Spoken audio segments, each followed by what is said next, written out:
सुंदर चेहरा या सुंदर व्यवहार दोनों का महत्व समझाऊंगा आज मैं आपको। एक बार एक सभा में एक संत महात्मा जी प्रवचन दे रहे थे।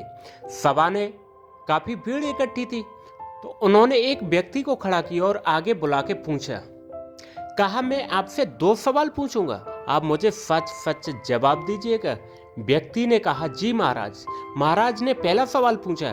बोले कि मुझे बताइए, अगर आपको बाजार में कोई सुंदर लड़की दिखे तो आप उसे पलटकर देखेंगे? व्यक्ति ने कहा, जी जरूर, अगर मेरी पत्नी साथ न हो तो जरूर देखूंगा।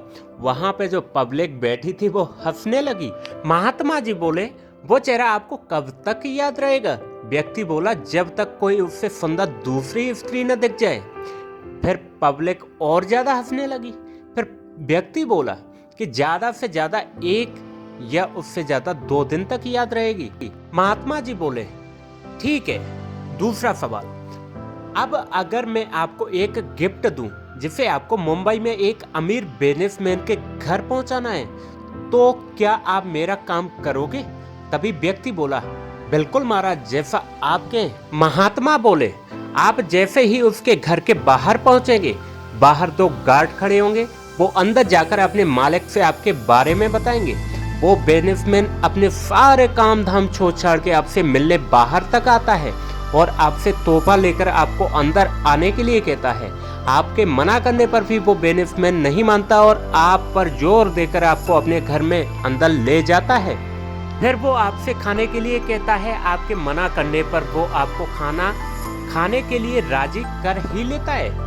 आपके लिए कई तरह के लजीज पकवान बनाए जाते हैं। मीठे में आपको रसगुल्ला, बर्फी, हलवा खिलाया जाता है। फिर आप घर जाने के लिए आज्ञा मांगते हैं तो वो व्यक्ति अपने ड्राइवर को आपको घर छोड़ने के लिए कहता है। आपके मना करने पर भी आपको महंगी कार में बिठाकर घर तक छोड़ा जाता है। आप बहुत ज्यादा खुश हो जाते हैं। अब आप बताइए कि आपको उस दिन बिजनेसमैन का चेहरा कितने दिनों तक याद रहेगा? व्यक्ति खड़ा होकर बड़ी ही धीमी आवाज में बोलता है, जिंदगी भर याद रहेगा महाराज, जिंदगी भर। इसीलिए जीवन में अपनी सुंदर छवि बनाने पर ध्यान दीजिए, न कि सुंदर चेहरा बनाने पर। लोग चेहरे भूल जाएंगे लेकिन आपका व्यवहार कभी नहीं भूलेंगे। कहानी कैसी लगी कमेंट में ज़रूर बताएं।